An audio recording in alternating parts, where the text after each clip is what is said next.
Si défendre la laïcité implique une attitude ferme, voire autoritaire, alors est-ce compatible avec les valeurs de tolérance que nous prônons? Eh bien, ma réponse est oui, c'est compatible. Et c'est un émigré qui vous parle.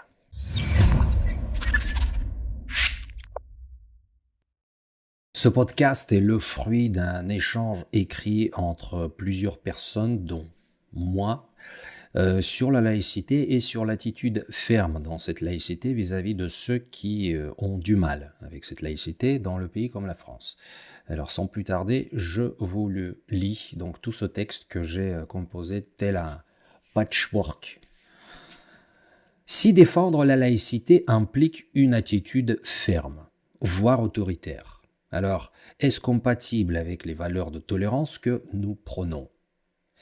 Eh bien, ma réponse est oui, c'est compatible. Je m'explique.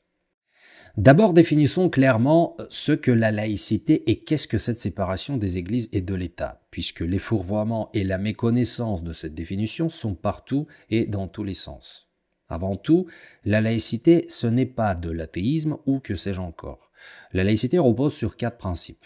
Liberté, égalité, séparation entre l'État et les cultes, et neutralité de l'État.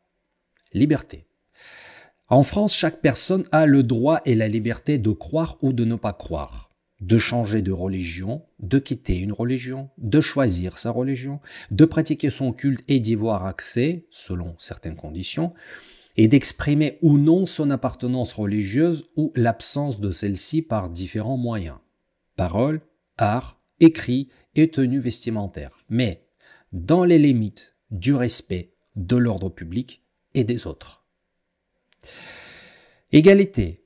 Égalité de tous devant la loi, quelle que soit leur croyance ou conviction. Séparation des églises et de l'État. L'ordre politique est fondé sur la seule souveraineté du peuple des citoyens, et l'État, qui ne reconnaît et ne salarie aucun culte, ne régit pas le fonctionnement interne des organisations religieuses. Et neutralité de l'État, enfin, le 4e point. Depuis la loi de 1905, l'État est neutre vis-à-vis des convictions de ses citoyens et vis-à-vis des institutions religieuses. Ainsi, les bâtiments publics, mais aussi les agents de l'État sont soumis à une obligation de neutralité. Mais cette neutralité ne concerne pas l'ensemble des citoyens, ni les élus, qui représentent le peuple et non l'État. La République laïque assure aussi l'égalité des citoyens face aux services publics, quelles que soient leurs convictions ou croyances. Et maintenant, mon raisonnement qui est basé encore une fois sur l'échange épistolaire avec plusieurs personnes. Puisque la laïcité n'est pas une opinion parmi d'autres, mais la liberté d'en avoir une. Et puisqu'elle n'est pas une conviction, mais le principe qui les autorise toutes, les convictions et opinions, sous réserve du respect de l'ordre public, alors je vais vous donner ma réponse à la question initiale, si l'attitude ferme, voire autoritaire, est compatible avec les valeurs de tolérance. Le tout est dans la demi-mesure, dans le juste milieu et dans le bon sens qui, on le sait, malheureusement, ne sont pas à la portée de tous. Qu'est-ce que selon moi la liberté d'expression de ces convictions? C'est la liberté d'en parler librement, comme je suis en train de le faire, mais ne pas imposer ses convictions de façon ostentatoire en public. Qu'est-ce que selon moi le libre exercice des cultes? Eh bien celui dans les lieux de culte, spécialement et destinés, et non pas en plein milieu de la rue ou de son lieu de travail ou à l'école, c'est-à-dire en public. Car précisément, si on reprend la formulation des textes officiels, personne ne peut être contraint par le droit au respect des dogmes ou prescriptions religieuses. Alors, ceux qui exercent leur culte religieux en public n'y sont contraints que par les dogmes et prescriptions religieuses, mais certainement pas par la législation française. Car en France, le droit prime sur les dogmes et prescriptions religieuses. Et en sus, on pourrait aussi dire que celui qui exerce son culte sur la voie publique confronte, voire contraint les autres aux dogmes et prescriptions religieuses de son culte. Or, on pourrait dire qu'il est hors la loi dans cette république laïque. En résumé, la liberté d'expression de ses convictions, c'est la liberté d'en parler librement. Et le libre exercice des cultes, c'est celui dans les lieux de culte, spécialement dédiés. Fatalement et de facto, la vie en société impose des limites. Car la liberté des uns, comme on le sait, s'arrête là où commence celle des autres. Partant de ce postulat, si les autres n'existaient pas, ma liberté serait sans limite. Seulement, la vie ou la survie, dans le sens originel du terme, est impossible sans les autres, sans être en groupe. Tout comme la réalisation d'une bonne partie de la liberté individuelle serait impossible sans les autres. Je vous laisse réfléchir là-dessus. Donc la contrainte de la liberté individuelle dans tout groupe humain existera toujours, même dans la plus libre organisation sociale que l'on puisse imaginer. Mais en même temps, cette contrainte ne serait-elle qu'un simple garde-fou de la démesure propre à l'homme et à sa tangente vers une liberté excessive démesurée à la folie. Par conséquent, même si les libertés ne sont pas totales, c'est parce que la dite contrainte du groupe, on peut l'appeler aussi contrainte de société, contrainte légale, doit justement jouer son rôle contre la démesure. Et c'est justement cette même contrainte de groupe qui doit se manifester à travers une attitude ferme et s'il le faut autoritaire vis-à-vis de ceux qui semblent avoir du mal à comprendre qu'ils ne sont pas au-dessus des autres et qu'ils ne sont pas foncièrement différents des autres dans cette chose qui est publique, la République. La tolérance ne signifie pas se laisser faire à l'infini. La tolérance ne peut pas être infinie. Elle ne peut qu'être limitée comme tout dans ce monde fini. Dans le cas contraire, la tolérance infinie, laxiste, n'est qu'une ligne droite et sans encombre vers le renversement de toutes les valeurs de la République, dont la tolérance elle-même fait partie. De la même manière, si on considère que nous devrions être plus tolérants dans notre défense de la laïcité, dans ce cas, ceux en France qui se sentent lésés par la laïcité devraient être plus tolérants de la laïcité et de la majorité silencieuse qui la respecte, elle. Je vous paraphrase la chose. Celui qui dénonce mon intolérance est intolérant par rapport à mon intolérance. Je vous laisse réfléchir là-dessus aussi. Les Russes ont ce proverbe. Ne rentre pas dans le monastère d'autrui avec ta propre prière. C'est-à-dire, sache t'adapter au milieu dans lequel tu vis. J'imagine que ce genre de sagesse doit exister dans presque toutes les cultures du monde. Mais à l'évidence, les sagesses ancestrales, tout comme la laïcité instaurée en France depuis 118 ans, passent par-dessus la tête à certains. Dans le monde actuel où les valeurs humaines disparaissent par idéologie politique, religieuse ou syndicale, lorsque certains représentants religieux remettent en cause la laïcité et entendent gouverner la France suivant leur interprétation de leur religion, il est indispensable de préciser les limites du tolérable sans pour autant devenir un État autoritaire voire fasciste. Car punir les hors-la-loi, mettre en prison les personnes dangereuses, mettre des individus devant leurs responsabilités avec des sanctions à la clé, si elles ne remplissent pas leur devoir de citoyen, ne peut pas être considéré comme un État intolérant. Faire respecter les règles laïques de la République ne peut et ne doit être considéré ni intolérant ni fasciste. Alors, il n'y a rien d'autoritaire pour un pays de faire respecter ses propres lois et valeurs, c'est-à-dire son organisation sociale indispensable dans toute vie de groupe.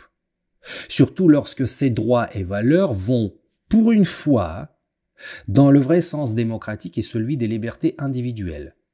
Mais les libertés individuelles, toujours dans le respect de l'ordre public et des autres. Quand je parle d'un pays faisant respecter ses propres lois et valeurs, je parle bien sûr de sa politique intérieure et non pas d'une extraterritorialité à l'américaine.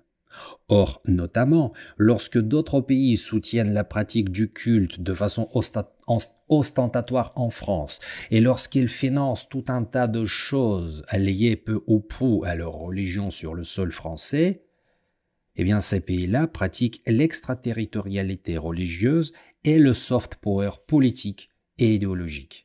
Pendant que la France, pays laïque, se pose des questions sur le degré de l'attitude ferme à tenir sur son propre sol et si c'est compatible ou non avec certaines valeurs.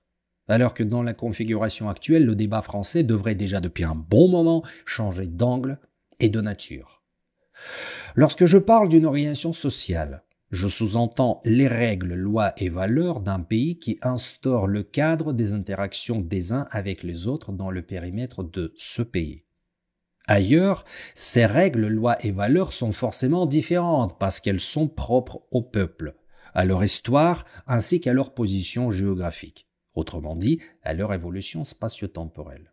Or, il est naturel et anthropologique qu'un pays défende sa propre culture contre les agissements de ceux qui tentent, en son sein, d'imposer la leur. Ainsi, selon moi, la défense de la laïcité en France n'est pas incompatible avec les valeurs de tolérance et de la neutralité de l'État. Car la veille au respect des lois, c'est-à-dire de l'organisation sociale instaurée pour tous dans ce pays, incombe autant à l'État que le respect des lois incombe à tous les citoyens sans exception, selon justement le deuxième principe qui est l'égalité. Et sans ce maintien d'ordre, eh bien c'est vite le bordel. Dès lors, dans ces palabres infinies sur le degré de la tolérance qu'on devrait pratiquer, en réalité, on ne fait qu'empirer l'ordre public. L'ordre adopté le 9 décembre 1905, auquel refuse de se plier une partie minoritaire de la population française, cherchant à contrecarrer, interpréter la législation existante et imposer ses propres lois venues d'ailleurs. En somme, à faire rétrograder le pays à l'époque d'avant 1905. Ainsi, certains dénoncent que la laïcité est devenue en France une religion à elle-même. Mais j'ai envie de dire, même si c'était le cas, en quoi est-ce plus problématique qu'une religion lambda? Surtout dans la mesure où les religions sont par définition dogmatiques et basées sur la croyance, tandis que la laïcité est adogmatique. Et elle révèle d'une organisation sociale et non pas d'un culte commun obligatoire. Et par-dessus tout, les pays avec les religions officielles comme l'islam dans une longue liste de pays arabes, l'anglicanisme en Angleterre ou luthéranisme au Danemark, en Norvège ou en Suède sont considérés tout à fait normaux, il semblerait. Et la laïcité en France apparemment s'est mise à travers la gorge à certains. Certains qui vivent de surcroît en France est donc censé de respecter l'organisation sociale française et non pas des contrées lointaines. Donc oui, la France a non seulement parfaitement le droit de faire respecter ses propres lois sur son propre sol, mais l'État devrait aussi le considérer comme son obligation. La neutralité d'État laïque ne devrait pas signifier le laxisme et l'inaction sélective. Le tout est que la défense autoritaire de la laïcité ne se transforme en autoritarisme. Tout est dans le degré entre la rigueur autoritaire autour d'une loi, que la majorité indiscutable de la population accepte et pratique depuis plus d'un siècle, et l'autoritarisme qui cherche la soumission et l'obéissance de la population tout entière. Nuance. Les phrases vides de sens. Certains balancent les phrases du genre « la laïcité n'implique pas nécessairement une attitude inflexible de la part de l'État, mais plutôt une stricte neutralité », c'est-à-dire le quatrième principe de la laïcité. On entend aussi que cette approche vise à protéger la diversité religieuse et philosophique en garantissant que toutes les croyances soient traitées de manière égale. Mais pardon, la stricte neutralité ne signifie pas, me semble-t-il, laisser faire à chacun ce que bon lui semble, et surtout dans l'irrespect de l'ordre public et des autres. Car je le répète, la contrainte de la liberté individuelle dans tout groupe humain doit toujours être présente, même dans la plus libre organisation sociale que l'on puisse imaginer. Autrement, c'est la ligne droite vers le remplacement inexorable des valeurs de cette société dont la tolérance elle-même fait partie. Donc, la tolérance, oui bien sûr, mais avec modération, pour ne pas laisser aller jusqu'à l'intolérable. Aussi, pour balayer le problème et ne pas rentrer dans des discussions gênantes, beaucoup essaient de résumer l'ambiguïté de la laïcité avec des phrases du genre « Le défi consiste à trouver un équilibre entre la préservation des principes laïques et le respect des valeurs de tolérance et d'humanisme. » Magnifique. Mais en disant ça, vous avez strictement rien dit, les gars. Le débat et la situation restent au même point de départ, pour ne pas dire de congélation. Car cet équilibre doit être trouvé par qui? Comment? On laisse ces tâches à eux, les hypothétiques eux? C'est eux là-bas, c'est leur responsabilité. Qui ça, eux? Les autres? Aux politiciens? Et lorsqu'ils le font à notre place, d'une manière ou d'une autre, on n'est jamais content et on passe notre temps à les critiquer. Comment trouver cet équilibre lorsque dans le wokisme actuel, le respect de la tolérance suppose à demi-mot prévaloir sur le respect de la laïcité? Je vous la fais plus simple. Pourquoi le respect de certaines règles par une minorité devrait être toléré par la majorité qui respecte ces règles? Où est le juste milieu entre l'irrespect et la tolérance? Qui le définit? Comment?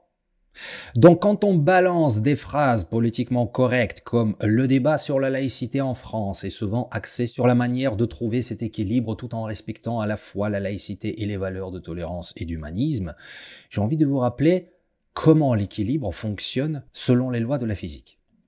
Lorsque vous avez deux pieds sur une planche et un côté commence inexorablement à partir vers le bas, il faut alléger le pied qui s'enfonce et au contraire appuyer davantage avec le pied opposé pour retrouver cet équilibre.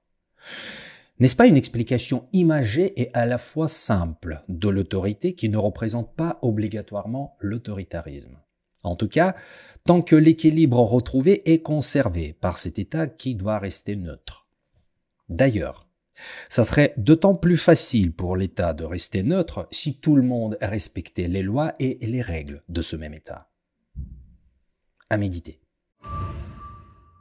Et enfin, la conclusion que j'ai intitulée « Je pense, donc je suis conscient ». La conception française de la laïcité ne bascule pas vers l'anti-religieux, ni encore moins anti-musulman, mais au contraire. Il ne serait vraiment pas trop tard de comprendre que dans la laïcité française, les lois de l'État sont au-dessus des lois religieuses, et ce, sans aucune exception. Alors, c'est aux religieux et aux croyants de toutes sortes de s'adapter à la réalité du pays où ils résident, de la France donc en l'occurrence. Au IVe siècle, Ambroise de Milan, évêque et l'un des 4 pères de l'Église d'Occident, a dit « Si tu es à Rome, vis comme les Romains. Si tu es ailleurs, vis comme on y vit là-bas. » IVe siècle. Cette citation fait référence au voyage de saint Augustin à Rome, où, comme il le décrivait lui-même, il s'est accoutumé aux usages. Sinon, eh bien l'autorité s'inspire ou se mérite, mais à défaut s'impose. Ainsi, ça fait 118 ans depuis le 9 décembre 1905, l'adoption à Paris de la loi sur la laïcité. Et ça fait 75 ans depuis le 10 décembre 1948, l'adoption par l'Assemblée générale des Nations unies, aussi à Paris, de la Déclaration universelle des droits de l'homme, avec son article 1er. Tous les êtres humains naissent libres et égaux en dignité et en droit. Ils sont doués de raison et de conscience et doivent agir les uns avec les autres dans un esprit de fraternité. Alors agissons tous les uns avec les autres avec raison, conscience et fraternité. En somme, dans les limites du respect de l'ordre public et des autres. C'était mon opinion que j'ai exprimée librement comme la loi sur la laïcité et liberté d'expression le permet à chacun en France. C'était mon opinion et ma grille de lecture mélangée aux celles avec qui j'avais échangé par écrit sur le sujet. Je suis conscient que mon raisonnement ne trouvera pas d'écho dans tous les esprits et qu'il peut être défaillant et interprétable, discutable à souhait. J'ai essayé de construire une dialectique sur une organisation sociale dont nous sommes tous concernés. Et je l'ai aussi fait pour rappeler que l'intelligence sociale de tous consiste à agir avec raison, conscience et fraternité en société. C'est la capacité à mérer le juste milieu, toujours dans le respect de l'ordre public et des autres. Et enfin, comme l'a dit un de mes correspondants, en France, dans notre chère République, certaines spécificités importées d'autres lieux et continents tentent de forcer l'État à les accepter. Alors n'oubliez pas qu'on ne rentre pas dans le monastère d'autrui avec sa propre prière. Et c'est un émigré qui vous parle.